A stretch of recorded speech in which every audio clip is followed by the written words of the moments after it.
Hapa sana. Mambo vipi? Niko fresh kabisa. Naona hii nani?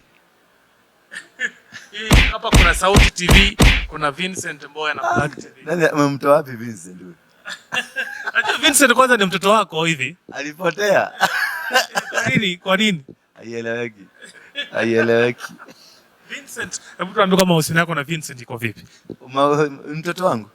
Hawezi kumnani kumwacha mtoto, hawezi awe mtukutu awe mbaya, mtoto ni mtoto. Sasa unavumilia tu. Lakini kama baba unajua lazima muadhibu kidogo, mchape viboko, na kwa straight. Kumwadhibu tumemwadhibu, tumemzungumzia, lakini pia naona ni kama dunia imechukua nafasi yake kubwa kuliko sisi. Apostle mwenyewe. Of course uko na kanisa kubwa sana. Hebu tuambie kwanza ile kanisa linaitwa hivi. Aje. The synagogue. The synagogue iko kwenye Biblia, ni mahali ambao kulikuwa kunafundishwa neno la Mungu. Yaani it's like a class, a religious class for God. Wao ambao watu walikuwa wanafundishwa, walipata Yesu mwenyewe alipata mafundisho kwenye sinagogi. Na sinagogi ni chache sana duniani. Lakini sasa hapa Kenya tupo nayo, kuna ile ya Wayahudi. Na mimi naamini mimi ndio Myahudi yule wa kabisa. So we are that way. We are doing it that way. Yeah. Now tuko hapa Coffee Plazza, barabara ni Elslasi Avenue, opposite Easy Coach, hapo ndio tuko Mezzanine floor. Yes. Na of course tukiangalia Apostle Ndura mwenyewe, acha tusonge karibu tena. Hii kiti ni kubwa kwanza na alafu ni nzito. Kiti cha kiufalme. Hivi umekaa kwenye kiti cha mfalme. Of course Apostle, tukizungumzia kazi yako kama mtumishi wa Mungu. I'm pretty sure hapo wale ulikuwa na another history ambayo ilikuwa inajihusisha na mambo ya mungiki kidogo, na pia mambo kuna vile unajua mambo ya Freemason. Sasa hebu tuambie kwamba kwanza Apostle alianza wapi? Apostle nilianza wakati nilizaliwa. When my mother and my father met, that is when I began to be. That's what the Bible says. Alafu nikazaliwa kule Bomet County, Kaplong Hospital. Kutoka hapo nikalelewa Kerito Tea Factory, Quebec Tea Factory na Kiptenden Tea Factory ziko huko Kisii na Kericho, mpaka Kisii na Kericho. I think nowadays is Bomet, if I'm not wrong.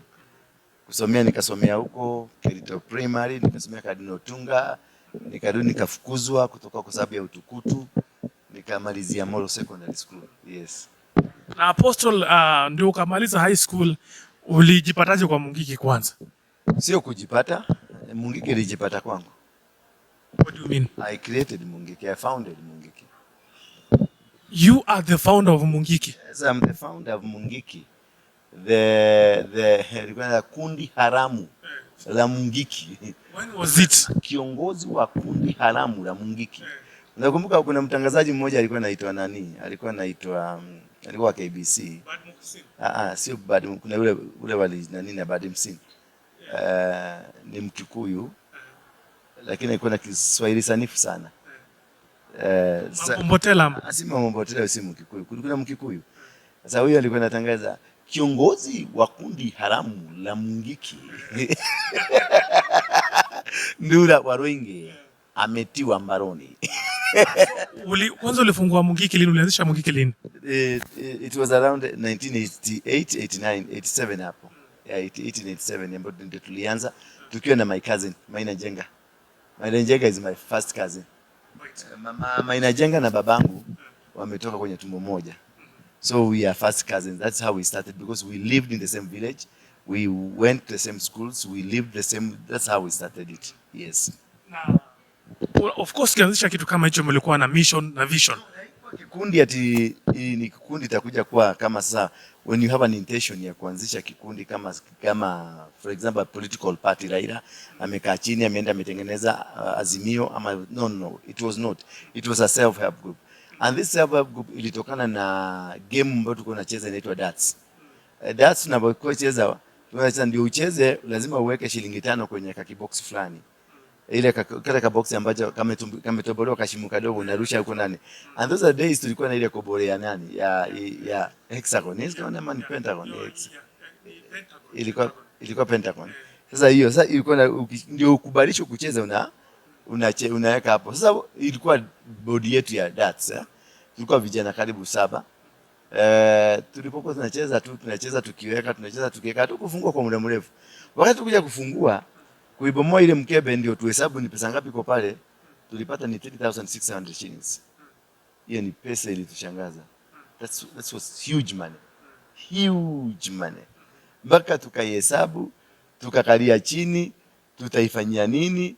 Tukang'ang'ana, tukakaa 1 week tukidiscuss tutaifanyia nini ile hela. Mpaka wazazi wakakuwa involved. Kuja kutatua kwa sababu ilikuwa sasa ni shida. Hawa wanasema tugawane, hawa wanasema tufungue biashara, mwingine anasema hivi, mpaka ilibidi mpaka wazazi wakuje. Ndio wakatataliwa wakasema tuiweke tufungue biashara. Ndio tulianza biashara ya kuuza viazi. Kule kwetu nyumbani tunalima viazi. Sasa unanunua viazi, unapaki kwenye gunia, unauza.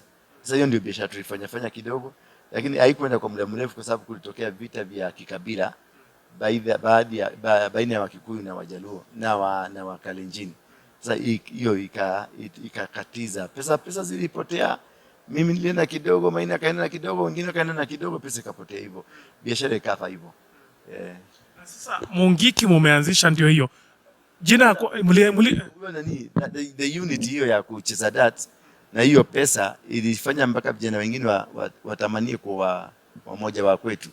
So ikakosa kikundi kimejikusanya. Alafu wakati vita zilitokea Vikalenjin na Wakikuyu, the same group ikajitransform, tukakuwa warriors, Kikuyu warriors. Sasa tukasema we are going to defend our mothers and our fathers, and coincidentally or incidentally, what do we call, what other thing it is, presidentially ama whatever, dentally iongeza tu kimalizia useme dentally. Sasa walipokuja wale wa Kalenjin, mimi wazazi wetu wakatuanza kutuambia tuingie kwenye malori tuondoshe huko Moro tukuje side za Central Kenya. Nakumbuka niliuliza mzazi wangu, Yesu ananiambia tuende wapi? Akaniambia tunaenda Central. Nikamwambia huko ni kwenu. Mimi sikufuati tuende kwenu. Nitaka hapa kwetu. Sababu yeye ana kwao. Mimi kule kwetu ni wapi? Ni huko tulikuwa. Nikamwambia mimi sikufuati. I will not follow you. All young people, they resonated with me that if their parents want to go, let them go. Sisi tuko kwetu. They have their mothers there. So if my mother want to go, he can go to her mother, lakini I can't follow my mother kwao. Tukafanya nini na mimi niko na kwetu. Si Maria alinionyesha ndio kwetu.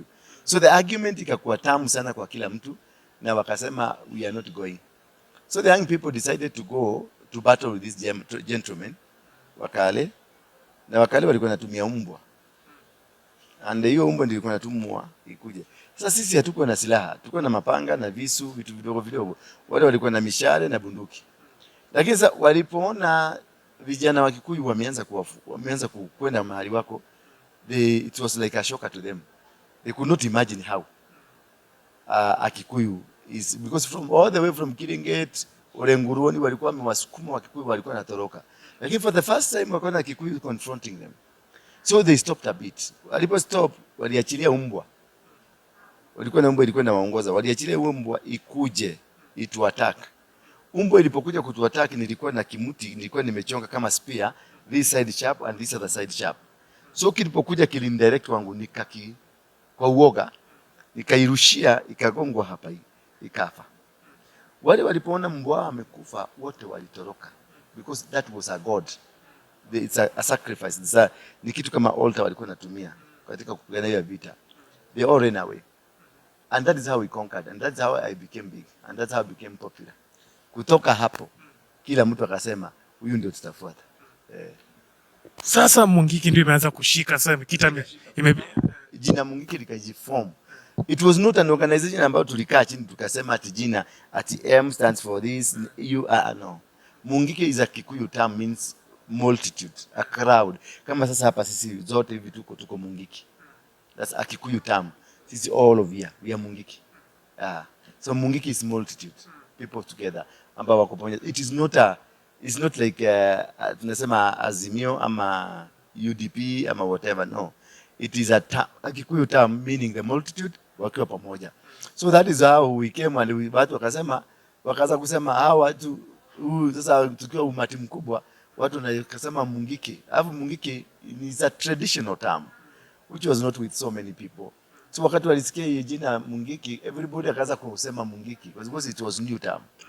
But it is a Kikuyu term, but ni zile sasa za kuza undani. So kila mtu akaanza kusema mungiki, and that's how the name mungiki came to be. Na sasa mungiki imekuwa imeanza kushika mizizi pale, na alafu watu wameanza kujoin. Tukiangalia pale picha za mungiki pale na video, the initiation process used to look like something that is very occultic hivi. No. Occultic is a name that is emanated from a cult. Sindio? Is that what you want to say? Yeah. Ama unaamini kitu kingine? Occultic, unajua kuna cult na occultic. Occultic ni kama verb. Ama ni occultic, we can, it is the move. The move. The organization, the capacity, the organizational capacity, it is the cult that produces the occultism. Occultism is the action. Maybe I may teach you some English. Occultism, it is now the act. You need a pronoun ama new nouns. In your verb. It's a doing word. It's a doing word. Occultism is the doing. But cult, it is the institution. So that is, I think, I want to put you there so that tujue tunazungumzia nini. Yeah. What are you? Tukiangalia pale zile video ambazo tulikuwa naziona kwa internet. Cult. Mungiki cult. That's what they used to call us. And I want to correct you so that we can discuss something that is substantial. A cult, according to the dictionary, a cult, echa nikusomee ndio uelewe, nikusaidie, maana watu hawakuelewa, ila tu ni venye walizungumzia wakisema cult, mungiki, nini, shetani, tukaambiwa sisi ni mashetani. This is the meaning of the cult. A system of religious veneration and devotion directed towards a particular figure or object. The cult of, like now, for example, the cult of Saint Olaf. Number 2 meaning, a person or things that is popular, fashionable among a particular group or section of society. So, a cult, nataka sasa ni kuexplainia what it is, ndio uelewe what it was. A cult, tukienda na namba ya pili, is a person or an organization that people follow, something that we follow religiously. Umeona? Like now, you have a father, you follow him. If you found your father being beaten up, what will happen? I will defend him. You fight him. You fight anybody that is fighting your father. So this is a man that you follow religiously.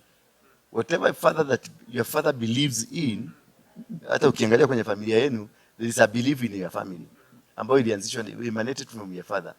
So you as a family, kuna kitu mnafuata ya baba yenu vizuri kabisa. Ati baba yetu alisema tusifanye hii, alisema tufanye hii. That is what we now cultism. So you or your father is a cultist, is a cult leader of your family. The president is the leader of this country. Na any word that he speaks is law. That is what we call cultism.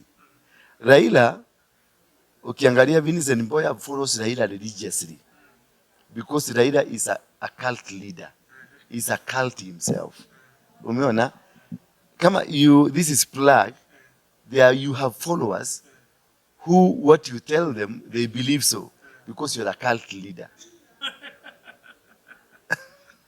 You see now? Now you get a meaning.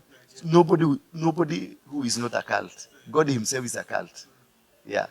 So, of course, Kenyan nilikuwa nauliza ni the initiation process. The initiation process ili uweze kujipata mungiki pale as a member of mungiki. Tukiangalia video tulikuwa naona wanaenda wanabatizwa. Kila mtu anabatizwa. The Catholic, they do baptism. The Protestant, here in church we do baptism. What you think is according to you wrong, that is what will become wrong to that person. But what you think is right, if to you, it will become right. But what you think is right, it's wrong to me. Ukiangalia pale walikuwa na Okay. Kubatisa watu, we were actually doing Christian way.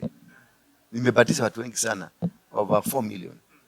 And I was immersing them inside water because I used to call myself John the Baptist. And I was baptizing them. And that was not a big deal. The big deal ambao unataka, but you don't understand, you are trying to get this question, the other activities, the oathing, hiyo circumcision, hiyo kutoboa masikio, kulea madred, hizo vitu, hizo ndio unashindwa kuniuliza. So may I ask the question on your behalf? Yes. What was that? What was that? Hadi mnaenda mnachinja mbuzi huko na kondoo huko. Sasa kwenu hakuja ichinjwa mbuzi? Hiyo tunachinja tunakula. Imongike? No. Then why you slaughtering? Sasa tukiangalia zile tukichinja ilikuwa mongiki. Ya kwenu mbona ikubadilika ikuwe mongiki? Because kuna zile activities mlikuwa mnafanya hapo. Mfanyangi? Sisi tukikula tunakula. Kwenye activity mkichinja hakuna activities. Kuchinja tu na kukula. What do you think? All the imagination you want to create. Kwa sababu unaona si Waislamu wanachinja mbuzi. Kisha hawakuli, wanaenda into homesteads, wanagawia. That is occultism. That's a cult in Islam. Ambao it's a belief ambao wako nayo, and they follow it religiously during a certain particular day. Ambao ni kama after Ramadan ama after Eid al-Fitr, they do it religiously. So therefore activities ambazo tulikuwa tunazifanya, yes, we did them secretly. Ndio tulikuwa najificha. All thing we did it. But it was very sacred. Just like we come here to church, I do all thing every Sunday hapa. Naambianga watu semeni Bwana Yesu, kutoka leo nimeacha dhambi. That is an oath. Yeah, hiyo ni kiapo. Hii ya serikali unainua Biblia unasema mimi fulani wa fulani nitakuwa mwaminifu. Any word that you unazungumzia ambayo inachangia uaminifu wa kitu. That's an oath. Hiyo ni oath. So we did it. Tulikuwa na like any other organization. But what was in us was African way of doing things. And the African way of doing things was a little bit crude. Was a little bit primitive. Was a little bit backward. Like now, tulikuwa tunatumia tobacco. We advocated for circumcision of women. We advocated watu kutobolewa masikio. We advocated watu kutoa nguo wavae mashuka. That was a little bit crude. Hata mimi mwenyewe ilibidi wakati mwingine nijiokoe kutoka kwa that thinking. Unajua unaweza kuwa na thinking unajikuta it has put you in trouble until you need yourself to rescue yourself or somebody come to rescue you. That is, and I know my God came and rescued me. But remember even Jesus wakati alikuwa duniani walimuita a cult leader. So it's a religious kind of thinking ambayo sisi, yes, I admit we weren't doing something right as part of the current society. Yes, we weren't right. Tukiangalia pale Mungiki imegrow. Hiyo period tangu anzishe, the numbers that were coming in ilikuwa kama how many per year? Sio per year, per month tulikuwa tunaget kama 100,000. It was just like, no, for a long time we stagnated. But when we now 99, 2000, 2001, mpaka tu hapo, kulilipuka. Because we had a lot of economic advantages. Kuna vitu nyingi tulifanya ambazo economical, vijana wengi walitamania kujihusisha kwa sababu ya kulikuwa na pesa, kama kuchukua ruti za matatu, kufunga mabarabara, kwenda dumping site kuichukua, kuambia watu unaokota takataka, kuuza maji ya kanjo, kushika machoo za kanjo tunalipisha. So many young people, they wanted somebody who can create a job for them, and I created. So that one became like a and everybody joined me. So wakati wali join, I was not prepared for that leadership because it became a very powerful, a very protruding leadership that was so strong, not well coordinated, because I was not prepared for that leadership. It came like after tukakuwa na pesa mingi zikakuja pesa mingi, because you know you have the masses. Kila kijana every day alikuwa ananipatia 5 bob. The 4 million walikuwa wananipatia 5 bob every day. So unaona pesa iliingia kwangu mingi sana, mingi all of a sudden. So I was not prepared for that. Kwa hivyo, because of that nature, unpreparedness, not understanding, actually I didn't understand very well what was happening to me, kikaniramba. Tukiengelea kuhusu Mungiki, ilifika mahali hadi maybe political leaders wanataka kujoin pia sasa. All these political leaders, all the Kikuyu, those days, all the Kikuyu political leaders, they were all Mungiki members. Never be lied to anybody. You can name them? Yes. What example? Akina Uhuru, Akina Kibaki, all those, they are Mungiki members. None was not supporting Mungiki. Jenga Karume, Michuki, all of them. None of them was not Mungiki. More especially because of defending our community when we were being fought. All of them. Never. Usiwaidanganya na mtu. Hakuna mmoja. I have their 90% of the Kikuyu leaders. I have their photographs tukiwa kwenye meetings zetu. Na niko na receipt books zile walikuwa natoa pesa za kusupport the organization. Those days. Si leaders wa sasa. The leaders of those days. All of Kikuyu leaders, they were Mungiki members. Whether they are Embu, Meru, all of them, they were all Mungiki members. Ilikuja wakajoin all of because of the necessity of defending the community. Yeah. Now, where they were answerable to you? All of them were answerable to me. We were coordinated by a person like Jenga Karume, person like Mishuki, Kina Nyanja, watu wengi. Those nakumbuka ile parliament ya kwanza ile ya Fodasiri. Hiyo ya DP ya Fodasiri. Hiyo. All those members ambao walikuwa parliament. Akina Mwenje, akina Katabaki, all those group. Wote walikuwa members of Mungiki. Yeah. None was not. Yes. Na tukiangalia pale wakati ambapo Mungiki ilianza kugrow around 2005 hapo, Kibaki amekuwa kama tayari is already in power, and then all of a sudden Michuki came and declared war against the Mungiki. That is a member. That is hata mwenye alideclare match war si Michuki, ni nani? The first internal security minister, Murungaru. Murungaru, Christopher Murungaru. Huyo ndiye alitoa first ministerial statement yake saa 9 on a Thursday. Aliapishwa pale State House akakimbia hapa ni Harambee House. His first ministerial statement ilikuwa shoot Waruinge on site. And why? That is the time I came to discover the danger of working with a politician. Because we were darling to them when they were looking for votes. But when they got to vote and they came to power, they turned against us. So they wanted to kill me, who helped them to rise to power. They want to destroy. That's what happened to Jesus.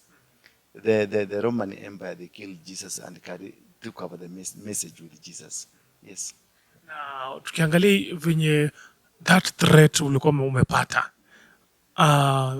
can you recall any incidents zilikuwa nakufanya unashtuka? Mimi sikushtuka. What I did, as he did his statement, I did my statement, a press statement. What did you say? I said he's one of us. Why does he want to kill us? If there's anybody who was supposed to be killed, it's him. He's now our leader because he's in the government. And these are the receipts. Yake amekuwa akitoa pesa za organization, za chama. So maybe alikuwa anaona ni kama utakuja kumseti hivi mbele ya watu. Walikuwa wanataka kutuzima, ndio kusikuje kuwa na siku tutakuja kusema kuna kitu tulishia in common. Ni kuzima tu tuko tunataka kuzima. Lakini sasa unajua mtu kama mimi huwezi mzima. Hawezi zima. So na alafu tukiangalia bado kuna interview nilikuwa naona and you were talking about how you got betrayed by the former president Uhuru Kenyatta and all that. It was in the news. You know, akina Mainajenga ni group through some politicians, akina Raila, they had made a statement ya kusema Uhuru funded the Mungikis to go and kill people in the Rift Valley. So by then Mainajenga was in ODM. Ukikumbuka, there's a time this ODM operative alikuwa anaitwa Dhande. He visited Maina Jenga at Naivasha prisons na akampatia kitabu ile 48 powers, 48 rules, laws of power. So Maina was in ODM, was not in PNU. It's me who was in PNU. So walienda wakaandika na wakachukuliwa wakapelekwa Arusha, wengine wakapelekwa Botswana, wakaenda kuandika statement kumfix Uhuru, which was not right. And for me, nikasimama nikasema no. Okay. Just sorry for interrupting you. That uni incident at 2017. Yeah, PAV. So nikasema no, this is not right. You Maina, you are in prison. These people ambao walikuwa wamepelekwa ICC wote, they were all Mungiki members, but they were in ODM. So there is no way, even if Uhuru was to use anybody, there is no way he could have used them. So mimi nikasimama kama mwanamume na nikasimama like a just man. Nikasema whatever you are doing is wrong. It must not happen. We can't allow a lie because Uhuru never funded anybody. That one for sure I know. He never funded anybody. And Uhuru was very far from the politics. He was being pushed by Moi into politics. He didn't know what is politics. He didn't know anything. So, mimi nilisimama nikamtetea, nikasema no, this is not right. Whatever you are saying about this man is wrong. So what I decided is to ask for the prosecutor, the lawyers wa Uhuru na Ruto, huyu Dr. Khan, the current prosecutor. Tukakutana na yeye pale Uganda Serena Hotel. And I did my statement, how I knew it. And it's this statement ambayo iliangusha hiyo kesi ya ICC. Kuna swali nyingi watu wanasemanga pale wanajaribu kufuatilia. Do you have an idea of the person who was behind the post-election violence around the Rift Valley and kule Naivasha na kule kwingine? Yes, I have the idea. It is two protagonists. It is Kibaki and Raila. Those were the people behind. Because hao ndio walikuwa kwenye ballot paper. And at that time kuna maybe kulikuwa na mtu mwingine apart from that one. It is them. And how did the current president kujipata kwa picha mwenyewe? Kwa sababu alikuwa mtu wa mkono. Yeah. Ruto was very innocent. Who can be asked? Kama tukifanya tu, if kama jeshi ya Kenya ikifanya mistake, who is asked? It's the commander in chief. So who was in the ballot? It is not Ruto. It is not Uhuru. It was Kibaki and Raila. Those are the people who are supposed to be the SEC. Because hawa wengine wote ni footy soldiers. Mpande huu mwingine ni footy soldiers. So why take footy soldiers when the real man is there? It was Kibaki who was supposed to be the ICC and Raila Odinga. Those are the people who are supposed even now to be inside jail. But now, how come now they never found themselves at the ICC? Because ICC is not a court. No, ICC is a an international political scenario court where the capitalists, that is the British, the French, the Belgium, the Americans, the CIA, the FBI, it was a court that was created to settle some scores against others, to control Africa, because you see America, they signed an immunity. You cannot arrest an American to be taken to the ICC, but they are the main financier of the ICC. So they want others to be arrested, but you cannot arrest an American. The British is the same. You cannot arrest a Briton and take him to the ICC. So this was meant to a particular region, the particular country, that's Africa, because this is, we are into the said recolonization of Africa, another second coming of the scramble of Africa. If you look now, you can